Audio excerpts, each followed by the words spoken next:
বরবাদ দেখতে এসেছি। টিকিট আমি অ্যাডভান্স কিনে রেখেছিলাম, অগ্রিম টিকিট যাকে বলে। যেহেতু ঈদ উপলক্ষে আমার প্রিয়তমার টাইমে এরকম হয়েছে। ফার্স্ট অফ অল হচ্ছে প্রিয়তমা থেকে সাকিবের মুভি দেখাটা স্টার্ট। তো প্রিয়তমার টিকিট পাইনি 6 দিন। তারপর হচ্ছে চিন্তা করলাম যে তুফানের টাইমে এরকম হবে, তো আমি অ্যাডভান্স টিকিট কিনেছি। এটা হচ্ছে আমি গত কালকে টিকিটটা নিয়েছি, যেহেতু আজকে দেখবো। আমরা সকালে এসেছিলাম, তোরা বলো যে এখন স্টার্ট হয়নি, 10টার পরে।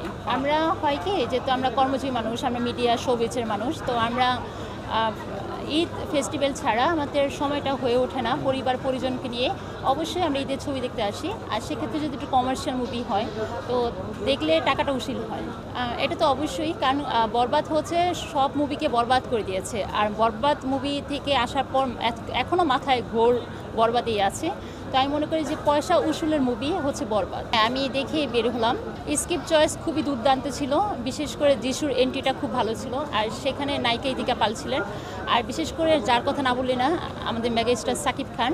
উনি এখন স্ক্রিপ্ট চয়েসে খুবই থাকে না যে খুব বিচক্ষণ মানুষ। সাকিব খান হচ্ছে বাংলাদেশের বিচক্ষণ একজন জাত অভিনেতা। উনি এখন প্রতি মুহূর্তে স্ক্রিপ্ট চয়েস খুব বিচক্ষণভাবে চয়েস করে। গল্প হচ্ছে ফুল কমার্শিয়াল, এখানে আপনার ফ্যামিলি ড্রামা, তারপর হচ্ছে সাউথের মতন আপনার যে ভায়োলেন্স। আমরা তো ভায়োলেন্স দেখতে পছন্দ করি, যেহেতু আমরা সিনেমা দেখি, আমরা সাউথের মুভি দেখে বড় হয়েছি। তো সেই ক্ষেত্রে ভায়োলেন্স অল ওভার ফ্যান্টাস্টিক।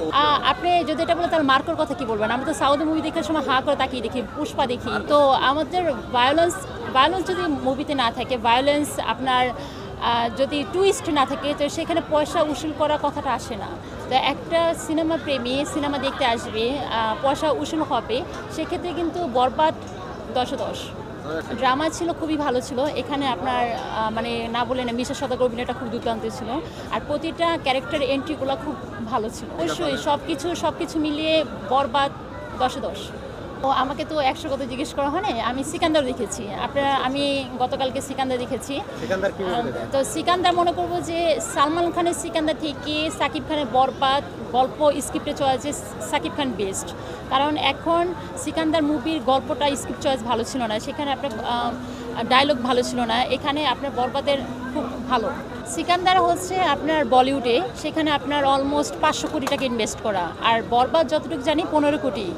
আমাদের যদি 500 কোটি টাকা দেওয়া হয়, সাকিব খান দেখিয়ে দেবে যে কাজ কী জিনিস, কীভাবে সিনেমা করতে হয়। এটা বাংলাদেশ ফিল্ম ইন্ডাস্ট্রি অনেক পরিচালক আছে, অনেক ভালো ডিরেক্টর আছে, ইয়াং জেনারেশন আছে, তারা কিন্তু ভালো জানে, কিন্তু আমাদের বাজেট কম হয়ে যায়। সেখানে বলবো যে কোথায় 500 কোটি, কোথায় 15 কোটি। তারপর কিন্তু আমাদের অ্যাভারেজে সাকিব খান 1000 গুণ ভালো করেছে। না, তামিল বললে ভুল হবে। আমি মনে করি যে হলিউড ফেল, কারণ হলিউডে অনেক মুভি দেখেছি, আপনি টম ক্রুজের আপনার অনেক মুভি দেখেছি। আমাদের যেটা অ্যানিমেশন মুভি থাকে, তার থেকে বেটার হচ্ছে বরবাদে আমাদের মাত্র 15 কোটি টাকা দিয়ে যে এত ভালো সিনেমা হয়, সেটা আমাদের এশিয়া সবাইকে দেখানোর প্রয়োজন। আমাদের ওয়ার্ল্ড দেখেন, টম ক্রুজের মুভি হচ্ছে হাজার কোটি টাকা ইনভেস্ট করা, সেখানে 15 কোটি ওর একটা সিকোয়েন্সের সমান না। সেখানে আমি মনে করি আমাদের বাংলাদেশে যদি অনেক লগ্নি হয়, তাহলে আমাদের সাকিব খান দেখিয়ে দেবে যে আমাদের এশিয়ার সবচেয়ে সুদর্শন হিরো আর জাত অভিনেতা। আমি উপস্থাপনের মধ্যে আছি, আমি মডেলিংয়ের মধ্যে আছি, আমি দেশের বাইরে অনেক উপস্থাপন হোস্টিংয়ে কাজ করি। তো আমি তুফান সিনেমা নিয়ে মালয়েশিয়াতে গিয়েছিলাম ইভেন্ট ম্যানেজমেন্টে। তো সেখানে অনেক সাড়া পেয়েছি। এবার ইনশাল্লাহ দেখি বরবাদ নিয়ে যেতে পারি। তো আই হোপ বরবাদ 10-এ 10। পছন্দের নায়ক তো অবশ্যই সাকিব খান, কারণ এখন তার যে ক্রেজ, তার যে সিনেমাটিক লুক, একটা হিরো ডিপেন্ড করে সিনেমাটিক লুকের উপরে। যেহেতু আমরা মেয়ে মানুষ, আমরা ফিমেল, আমরা ইয়াং জেনারেশন, আমরা কিন্তু একটা সুদর্শন অবশ্যই পছন্দ করি। সেখানে সালমান খান, শাহরুখ খান, আমাদের সাকিব খান। তো সব কিছু মিলিয়ে একটা সিনেমাটিক একটা লুক হলে ভালো লাগে। আর সাকিব খান এরকম একজন হিরো, তার সামনে গেলে অনেক মেয়েরা গুছিয়ে যায়, সুন্দর কথা বলতে, মানে 100 বার আয়না দেখতে হয়। আমি নিজেও সাকিব ভাইয়ের সাথে ফেস করেছি, বাট নিজেকে মনে হচ্ছে যে না, আপনি বরবাদ সিনেমাতে দেখবেন যে সাকিব ভাইকে দেখতে এত ভালো লাগে, সাকিব খানকে দেখতে এতই ভালো লাগে যে নায়িকার প্রয়োজন হয় না। মানে মনে হয় যে উনি অল ওভার 100% একজন সিনেমা ধরে রেখেছে, একটা স্ক্রিন, মানে বড় একটা প্রজেক্টও ধরে রাখার মতন অ্যাবিলিটি সাকিব খানের আছে। আমার একটা বেবি আছে। না, সাকিব খান তো অবশ্যই সুদর্শন। সাকিব খান এতটাই সুদর্শন যে লাখো না কোটি তরুণীর ক্রাশ।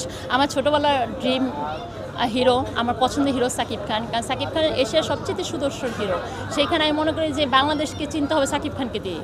মানে সিনেমাটিক লুক সব কিছু মিলে এশিয়ার সবচেয়ে সুদর্শন। বরবাদের গানগুলো জাস্ট অ্যামেজিং ছিল। মানে আপনার টাইটেল সংটা দেখবেন, আপনার আইটেম সং দেখবেন, আপনার স্যাড সং যেটা মানে ভাইরাল হয়েছে নিঃস্বার্থ, এটা আমি প্রতিদিন অনেকবার শুনতে ভালো লাগে।